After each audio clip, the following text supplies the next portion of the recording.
నడిచినా కూర్చున్నా మోకాళ్ళ నొప్పులు వస్తున్నాయా? ప్రాణ పెయిన్ క్లినిక్ లో అధునాతన చికిత్సతో మోకాళ్ళ నొప్పులు తగ్గించుకోండి. నమస్తే, వెల్కమ్ టు మనం టీవీ. నేను వలి.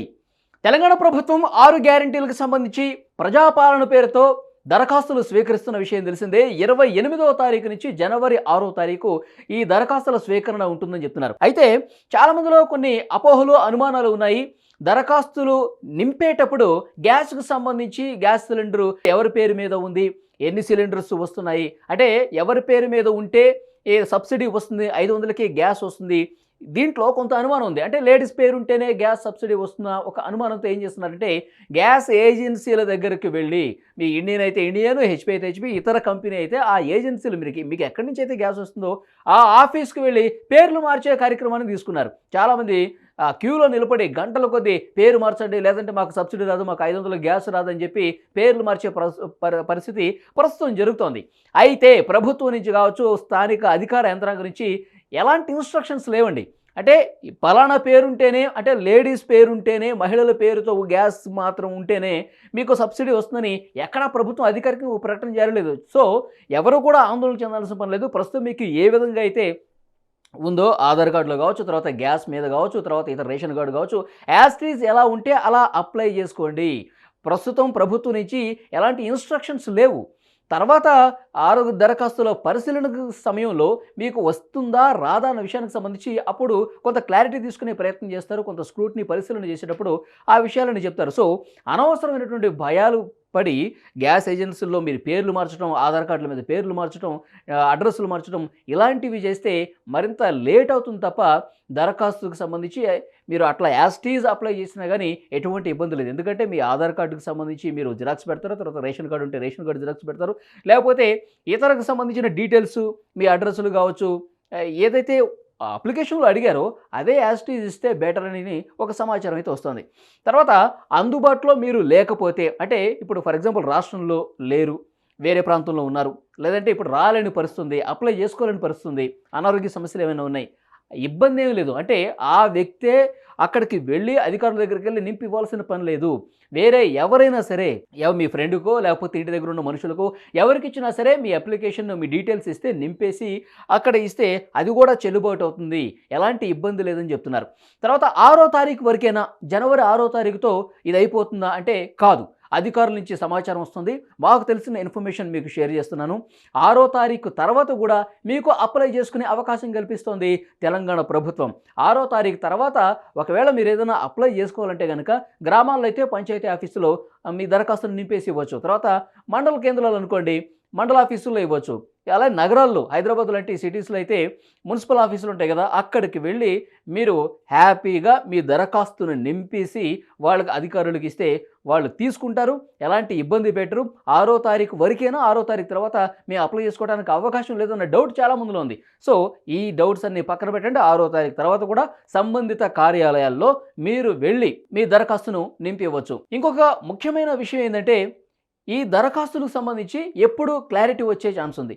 అంటే మేము అర్హత సాధించామా లేదా, ఈ విషయాలు ఇప్పుడు మీరు దరఖాస్తు నింపినప్పుడు అక్నాలెడ్జ్మెంట్ ఇస్తున్నారు కదా, మీకు లాస్ట్లో ఒక రసీదు ఇస్తున్నారు కదా, ఆ రసీదు మీద మీ నెంబర్ ఉంటుంది, మీ దరఖాస్తుకు సంబంధించిన నెంబర్ ఉంటుంది. సో ఆ నెంబర్ని పట్టుకుని మీ దరఖాస్తు ప్రస్తుతం ఏ ప్రాసెస్లో ఉంది, రిజెక్ట్ అయిందా, లేదంటే అప్లికేషన్ ప్రభుత్వం అర్హుల జాబితాలో పెట్టిందా లేదా, ఈ విషయాలకు సంబంధించి కూడా ఆ నెంబర్తోనే మనకు క్లారిటీ వచ్చే అవకాశం ఉంది.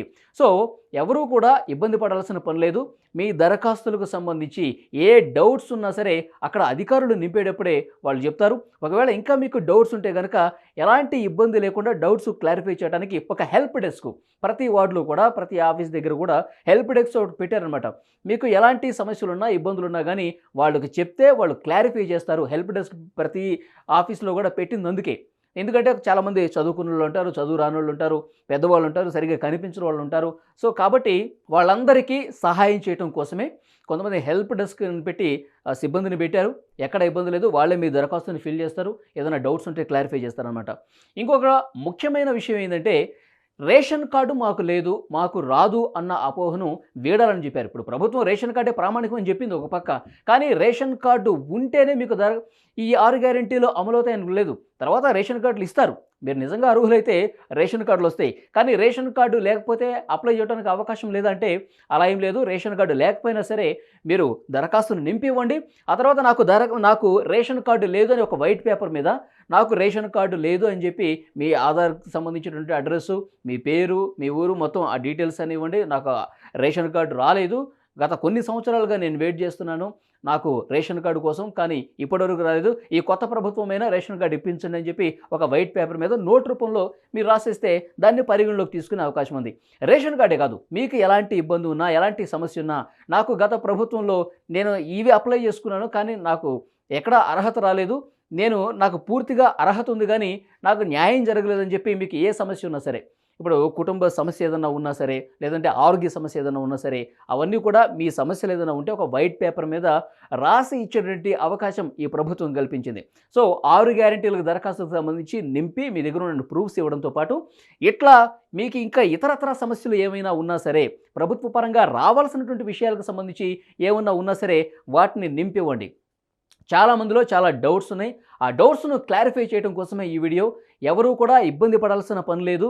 మీకు రేషన్ కార్డు ఉన్నా లేకపోయినా సరే, అంటే ఉంటే ఎలాగో పెడతారు, లేకపోయినా సరే ఇబ్బంది పడకుండా రేషన్ కార్డు లేదు అని చెప్పి వైట్ పేపర్ మీద పెట్టండి. తర్వాత 6వ తారీఖు తర్వాత అర్హత కోల్పోతామా, దరఖాస్తులు ఎవరు తీసుకోరా అంటే తీసుకుంటారు. 6వ తారీఖు తర్వాత గ్రామాల్లో గ్రామ పంచాయతీ ఆఫీసుల్లో, తర్వాత మండల ఆఫీసుల్లో, మున్సిపల్ ఆఫీసుల్లో డెఫినెట్గా అధికారులకు మీ అప్లికేషన్స్ ఇస్తే తీసుకుంటారు. అందులో ఎలాంటి ఇబ్బంది లేదు. ఇప్పుడు ప్రస్తుతం మీరు ఊర్లో లేరు, వేరే పట్టణాల్లో వేరే దగ్గర ఉన్నారు, తెలంగాణలో లేరు, వేరే రాష్ట్రంలో ఉన్నారు, లేదంటే రాలేని పరిస్థితి ఉంది, ఆరోగ్య సమస్యలు ఉన్నాయి. సో డెఫినెట్గా మీ డీటెయిల్స్ని వేరే వాళ్ళ చేత ఇచ్చి పంపించవచ్చు. మీ ఫ్రెండ్కో లేకపోతే మీ ఇంటి పక్కన వాళ్ళకో ఎవరికో తెలిసిన వాళ్ళకి మీ డీటెయిల్స్, మీ ప్రూఫ్స్ ఇస్తే వాళ్ళు కూడా సబ్మిట్ చేస్తారు, తీసుకుంటారు అధికారులు. సో ఎక్కడ ఎలాంటి ఇబ్బంది లేదండి. నిజంగా అర్హులైతే డెఫినెట్గా దరఖాస్తుల పరిశీలన చేస్తారు. మీకు ఒక దరఖాస్తుకు ఒక సీరియల్ నెంబర్ ఉంటుంది, దరఖాస్తు సంఖ్య ఉంటుంది. ఆ నెంబర్ను బట్టి భవిష్యత్తులో ప్రభుత్వం మీ దరఖాస్తును పరిగణలోకి తీసుకుందా, మీ దరఖాస్తు అర్హత సాధించిందా, మీకు అందులో మీరు 6 గ్యారెంటీల్లో టిక్లు పెట్టారు కదా, నాకు ఈ పథకం వస్తుంది, ఈ పథకం వస్తుంది, ఆ పథకం వర్తిస్తుందా లేదన్నది కూడా ఆ నెంబర్ ద్వారా తెలుసుకునే అవకాశం ఉందన్నమాట. సో డెఫినెట్గా ఆ రసీదును జాగ్రత్తగా పెట్టుకోండి. మీరు అప్లికేషన్ ఫిల్ చేసి వాళ్ళకి ఇచ్చిన తర్వాత రిసీట్ ఇస్తారు కదా, దాని మీద ఒక నెంబర్ ఉంటుంది కాబట్టి, ఎందుకంటే మీ దరఖాస్తుకు సంబంధించి భవిష్యత్తులో అది ఎంతవరకు వచ్చింది, నాకు ఏ పథకాలు అమలవుతున్నాయి, ఏ పథకాలు ప్రభుత్వం ఇవ్వబోతుంది అని చెప్పి ఆ నెంబర్ ద్వారానే తెలిసే అవకాశం ఉంది. కాబట్టి అధికారులు ఇచ్చేటటువంటి ఆ రిసీట్ను మీ దగ్గర పెట్టుకోండి. డెఫినెట్గా భవిష్యత్తులో అది చూపించి మీ ఎంతవరకు అర్హత సాధించారనేది దాన్ని బట్టి తెలుస్తుందన్నమాట. సో తెలంగాణ ప్రజలకు ఇది ఒక మంచి అవకాశం. 6 గ్యారెంటీలకు సంబంధించి కొత్త రేషన్ కార్డులు అతి త్వరలోనే వస్తాయని చెప్తుంది ప్రభుత్వం చెప్తోంది. జనవరి 1వ వారం నుంచే కొత్త దరఖాస్తుల స్వీకరణ కూడా ప్రారంభమవుతుందని సంబంధిత మంత్రులు కూడా చెప్తున్నటువంటి విషయం మనకు తెలిసిందే. కాబట్టి అంతేందుకు ముఖ్యమంత్రి రేవంత్ రెడ్డి గారు చెప్పారు, ఈ ప్రజాపాలన పోస్టర్ రిలీజ్ కార్యక్రమంలో, అంటే ఈ దరఖాస్తు ఫారం రిలీజ్ చేసే కార్యక్రమంలో ఆయన చాలా స్పష్టంగా చెప్పారు, రేషన్ కార్డే ప్రామాణికం, తెల్ల రేషన్ కార్డు ఉంటే పథకాలు వస్తాయి. ఇప్పుడు తెల్ల రేషన్ కార్డు ఇస్తున్నాము, ఇప్పుడు దరఖాస్తులు అప్లై చేసుకోండి, వెంటనే తెల్ల రేషన్ కార్డు అప్లికేషన్స్ కూడా తీసుకుంటాం. సో డెఫినెట్గా తెల్ల రేషన్ కార్డుల జారీ ప్రక్రియ కూడా కొత్త సంవత్సరంలో జనవరిలోనే ప్రారంభమవుతున్న ఒక సమాచారం వస్తుంది. తెల్ల రేషన్ కార్డులు వస్తే డెఫినెట్గా ఆ రేషన్ కార్డుకి సంబంధించినటువంటి కాపీలు కూడా మళ్ళీ ప్రభుత్వం తీసుకుంటుంది. ఎందుకంటే ఆధార్కి రేషన్ కార్డుకి లింక్ ఉంటుంది కాబట్టి, మీరు ఎలాగూ దీంట్లో ఆధార్ జిరాక్స్ ఇచ్చారు కాబట్టి తెలిసిపోతుంది మీకు రేషన్ కార్డు ఉందా లేదా, వర్తించిందా లేదా, రేషన్ కార్డుకి అర్హత ఉందా లేదా అని చెప్పి. సో దాని ప్రకారం గ్యారంటీలు కూడా 100% అమలవుతాయి. ఎందుకంటే ప్రభుత్వం చెప్తుంది 100 రోజుల్లో ఈ 6 గ్యారంటీలని అమలు చేసి తీరుతామని చెప్పారు. సో డెఫినెట్గా అర్హులందరికీ పథకాలు వర్తింపజేసేలా గతంలో ప్రభుత్వం ఖజానాకు నష్టపరిచి ఎవరికి ఎలాంటి పథకాలు సరిగా అమలు చేయలేదన్న అపోహ గత ప్రభుత్వం మీద ఉంది. కాబట్టి ఈ ప్రభుత్వం డెఫినెట్గా అర్హులందరికీ పథకాలు వర్తించే విధంగా కృషి చేస్తామని మాటలు చెప్తుంది. కాబట్టి చూద్దాం 100 రోజుల్లోపు ఈ పథకాలు ఎంతవరకు అమలవుతాయి, అర్హుల్ని ఎంతవరకు గుర్తిస్తారు, వాళ్ళందరికీ పథకాలు ఏ మేరకు వర్తిస్తాయన్నది కూడా చూద్దాం. Thank you.